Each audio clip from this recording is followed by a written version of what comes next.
Number 9 is my current most absolute favorite one, and it's to...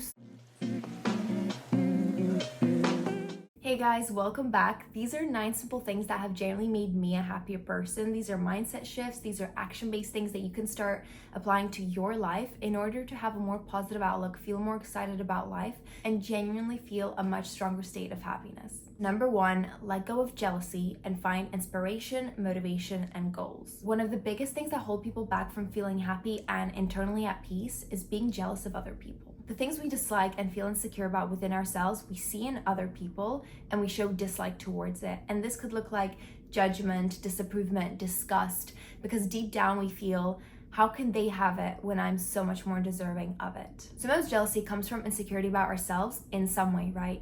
And I think in order to work on this and to fix this over time, you need a perspective shift where you see the thing you are jealous of and change it into an inspiration that you set in your life. So what do you actually think to make this shift?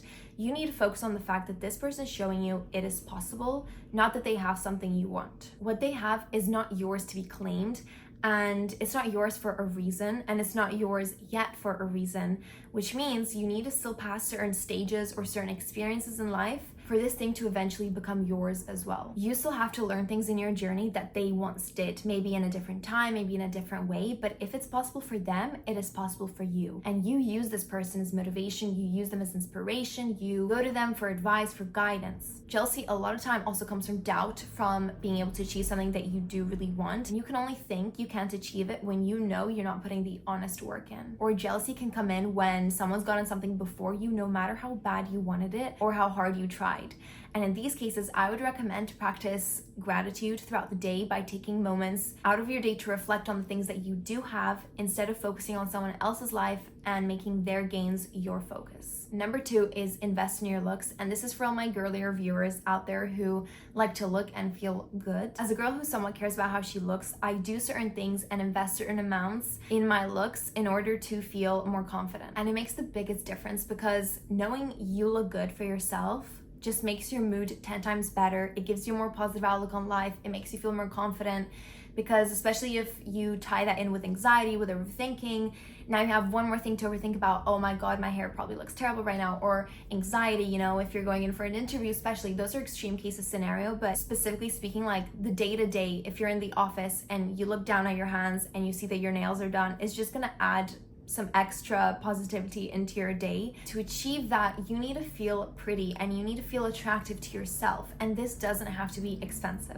Like, I'm gonna be honest, I can't afford to pay my nails every 2 to 3 weeks or every couple of months. And that's not currently a priority for me, or I can't really spend on certain beauty treatments that one day I hope I will be able to. But this doesn't mean that you can't feel pretty to your standards. I get creative with it. I recently bought myself my own UV lamp from Amazon for £8 and some gel nail polish, and I just started doing my own nails. And honestly, these moments where I do take care of myself on a budget, or like every 3rd, 4th evening, I just paint my own nails. I do look forward to these times because I find them so therapeutic and very reflective and just very peaceful. That was just an example of something I do for myself that wasn't the most expensive, and it can just be something beauty related you do once, twice, 3 times a week that gives you that little boost of confidence for the month. Number 3, a daily checklist. So this is just my calendar, my planner, whatever you want to call it. I swear to you guys, having a checklist for every single day that you get to physically check off, mark off for all the tasks that you have set for that day, whether it's work related, home related, chore related, cooking related,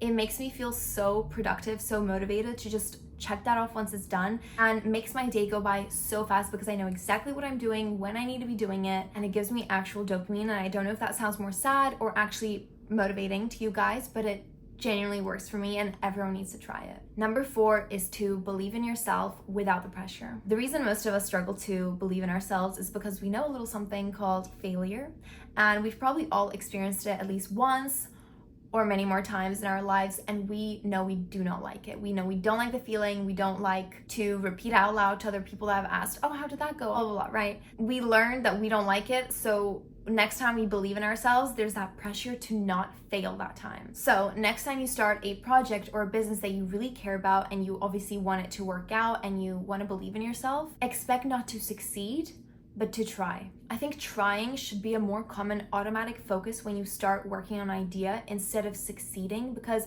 tunnel visioning on the success of it can actually scare you, especially when things start to not go to plan, and especially if you're not naturally a very determined person. If you focus on doing something just to try something new, I think that becomes a much more realistic way of achieving something, and it becomes more enjoyable because you don't have that pressure of it becoming a success story. And some people also share too quickly before they even start, and you might not even end up committing to the idea in the first place, and you're just gonna feel stupid for telling everyone. They say in a game of chess, you don't speak, you just act, and let your haters only see your reality and never your vision. Number 5, improve your quality of sleep. Now, although you might not have control once you've actually fallen asleep for the quality of it to be good, you can take certain measures before you fall asleep in order to increase the chances of getting a good night's sleep. Differentiate your night from your day. You need something in your night routine that makes your brain go, okay, this means Melissa is getting ready for bed. Body, brain, we gotta relax,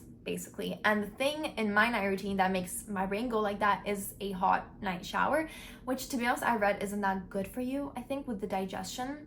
But that's just something that has helped me personally. But there's obviously other things that can be done, like reading a calming book, meditating, late night stretches, and maybe even listening to a certain genre of music that specifically calms you.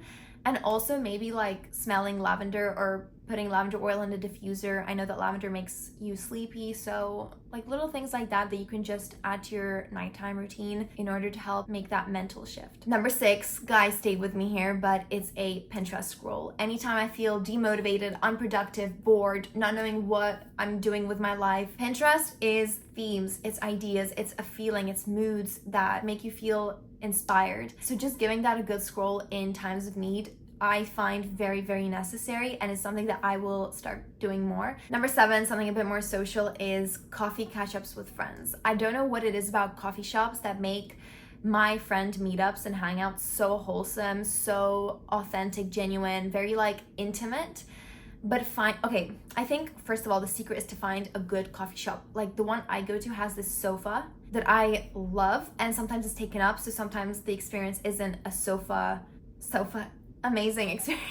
And that coziness that a coffee shop brings just makes it has produced some of my most favorite memories with catching up friends. I recommend people to find that go-to coffee shop. Number 8, invest time in finding a really good book. Now, if you're not currently reading, there might be 2 reasons. 1, you just don't like reading, and 2, you don't have the habit. On my way to work in the underground, I always see people pull out a book that they're in the middle of, and I always crave to be past that point in a book where you just can't stop reading. I think if you're not currently reading, you probably haven't found the right book for you, because there is a book for everyone out there, and if you're just not a reader, fair. But if I have the chance to persuade you to start reading, I'm gonna do it. Reading makes you just feel so productive.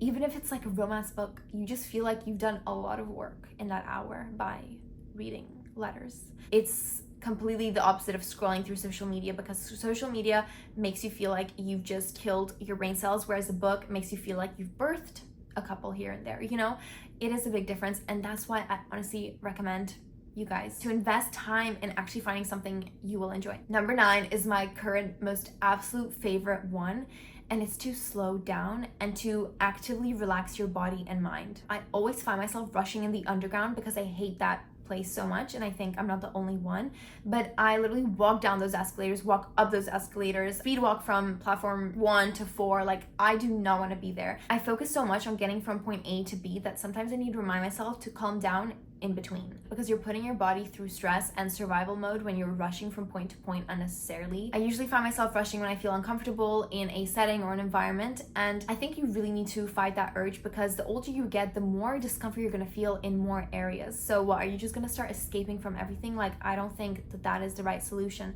So I generally think that you need to force yourself to feel and be calm in moments of walking from place to place, like the in between, the things that prolong your life, the little minutes that we don't really think about. I think it's so important to enjoy your presence in certain moments and just remind your body to slow down from time to time. Thank you guys so much for watching, and I'll see you in my next video.